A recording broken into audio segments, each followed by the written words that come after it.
Bismillahirrahmanirrahim. Assalamualaikum warahmatullahi wabarakatuh. Anak-anak mati orang sekalian, hari ini kita akan menyambung pembelajaran kita bagi tajuk sistem peredaran darah manusia. Okey, seperti yang kita maklum, sebelum ini kita belajar tentang sistem rangka manusia. Ustaz harap masing-masing dah pun menghafal rangka-rangka yang ada pada bahagian tubuh manusia. Hari ini kita akan menceritakan tentang sistem peredaran darah manusia. Okey, siapa kat sini pernah derma darah? Darilah derma darah ada had umur dia dan sebagainya. Tapi derma darah ni adalah salah satu cara untuk kita kekal sihat, dan fakta menunjukkan jika kita derma darah, kita boleh menyelamatkan 3 nyawa. Allahu Akbar.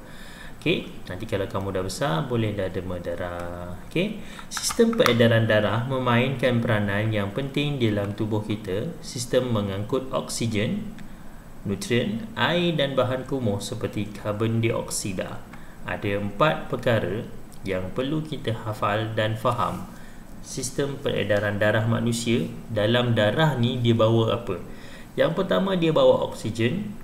Nutrien ni adalah khasiat makanan yang telah kita ambil dalam tubuh badan. Dia akan melalui darah.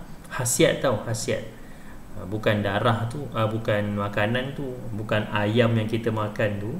Contoh ayam yang kita makan tu, ayam tu lalu salur darah. Tak. Khasiat nutrien daripada ayam tersebut yang lalu mengikut salur darah tersebut. Air dan juga bahan kumuh seperti karbon dioksida. Karbon dioksida ni kita dah belajar pada tahun lepas. Bahagian utama yang terlibat dalam sistem peredaran darah manusia ialah jantung, salur darah dan juga peparu. Empat benda ni terlibat dalam sistem ini. Jantung ialah organ yang mengepam darah ke peparu dan seluruh bahagian tubuh. Jantung tu dia akan pam darah kita pada peparu dan ke seluruh bahagian tubuh. Setiap kali jantung kita berdegup, darah akan dipam masuk ke jantung dan dipam keluar ke jantung. Dia akan masuk, dia akan keluar. Masuk, keluar. Okey. Jantung mempunyai 2 bahagian. Bahagian kiri mengepam darah yang mengandungi lebihan oksigen. Bahagian kanan pula mengepam darah yang mengandungi lebih karbon dioksida. Kiri untuk lebihan oksigen, kanan untuk lebihan karbon dioksida. Okey. Karbon dioksida akan dipam ke peparu, manakala untuk yang oksigen akan dipam ke seluruh tubuh. Kita perlukan oksigen dan kita menghasilkan karbon dioksida yang kita keluarkan melalui mulut ni, melalui jantung kanan yang dipam ke peparu kita. Seterusnya kita hembus dan memberi manfaat kepada tumbuh-tumbuhan. Okey, ni adalah contoh gambar keratan rentas ataupun gambar jantung. Jantung yang dah dibelah ni, ada bahagian kiri, ada bahagian kanan. Okey, jom kita tengok sebelah. Yang nak lagi faham, kita tengok gambar tersebut. Peparu ialah organ yang menjadi tempat pertukaran antara gas oksigen dan karbon dioksida. Okey, peparu ni tempat pertukaran 2 gas ni. Ingat, 2 gas ni penting untuk kita faham betul-betul. Salur darah ialah tiub laluan untuk darah mengalir. Salur darah mengangkut darah ke seluruh bahagian tubuh. Okey, ni pun tahulah. Darah mengalir melalui rangkaian seluruh salur darah ke seluruh bahagian tubuh. Darah mengangkut oksigen, nutrien, air dan bahan kumuh.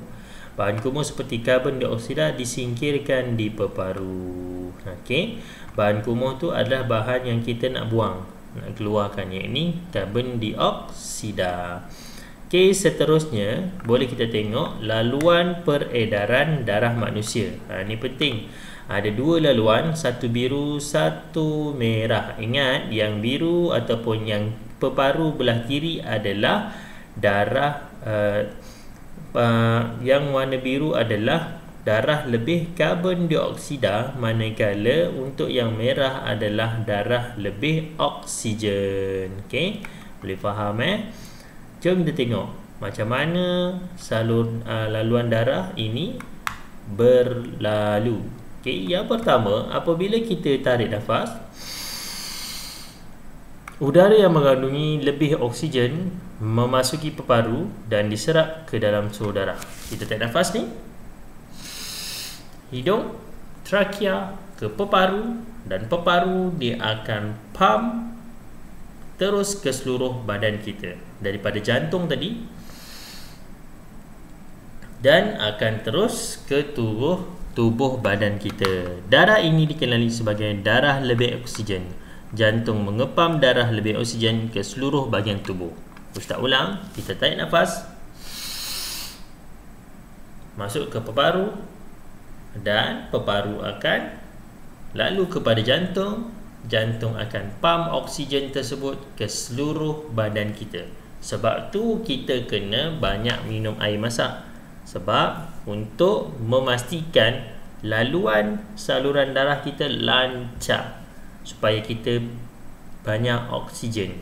Biasa kalau kita ngantuk ketika belajar dan sebagainya, sebab kita kurang oksigen.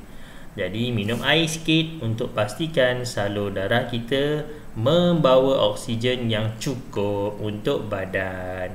Okey, tengok yang ketiga. Setelah tubuh manusia mengeluarkan oksigen, karbon dioksida terhasil dan diserap ke dalam darah. Setelah tubuh badan menggunakan oksigen, maka bahan kumuh yang kita belajar, iaitu karbon dioksida, akan terhasil dan diserap ke dalam darah. Apa nak buat? Bahan kumuh yang warna biru tu, laluan biru ni, perlu dibuang. Darah ini dikenali sebagai darah lebih karbon dioksida. Darah lebih karbon dioksida akan dibawa ke jantung. Daripada peparu tersebut, dia akan pump darah yang mengandungi karbon dioksida kepada jantung, dan jantung buat apa? Jantung pump semula untuk kita hembus melalui mulut, kita buang. Dari jantung, darah lebih karbon dioksida ini akan dipump kepada peparu. Peparu akan menyingkirkan karbon dioksida ketika kita menghembus nafas. Daripada jantung tadi, dipump kepada peparu. Peparu menyingkirkan bahan kumuh ataupun mengeluarkan karbon dioksida tadi melalui trakea. Seterusnya mulut kamu hembus. Yang kamu hembus tu adalah karbon dioksida. Okey, seterusnya, apa kepentingan sistem peredaran darah? Yang pertama, mengangkut oksigen, nutrien dan air ke dalam tubuh. Ni penting. Ni penting, nampak? Ni darah, dia bawa oksigen, dia bawa nutrien. Nutrien tu khasiat makanan yang kita makan. Okey, darah mengangkut oksigen dari peparu ke seluruh bahagian tubuh. Darah yang menyerap nutrien dari usus dibawa ke jantung sebelum dipump ke seluruh badan. Sebab tu pentingnya makan benda yang sihat-sihat. Yang kedua, tugas dia, kepentingan dia adalah mengangkut karbon dioksida dan bahan kumuh yang lain untuk disingkirkan dari tubuh. Okey, bukan karbon dioksida saja bahan kumuh. Kita dah belajar sistem perkumuhan pada sesi tahun yang lepas. Kita belajar karbon dioksida, peluh, apa lagi, air kencing dan sebagainya. Tu air kencing macam air kencing tak dikenal lah. Tapi yang ini, antara bahan kumuh yang kita belajar disingkirkan oleh darah adalah karbon dioksida, peluh. Peluh pun sama. Boleh? Okey, yang seterusnya, apa kaitan yang kita nak belajar ni, sistem peredaran darah? Kita sebenarnya dah belajar banyak dah. Kita dah belajar tentang sistem rangka manusia. Kita juga belajar sistem pernafasan, sistem pencernaan, untuk berak-berak tu, okey, usus, dubur dan sebagainya. Hari ni kita belajar tentang sistem peredaran darah. Kesemuanya tentang manusia. Okey, yang ni sistem yang kita dah belajar. Boleh ulang semula pembelajaran ini supaya kita boleh recap dan lengkapkan pembelajaran kita. Kita dah belajar sistem pernafasan, hidung, mulut dan juga trakea, peparu, sistem rangka, sistem pencernaan. Semua ni kita dah belajar. Wallahu a'lam.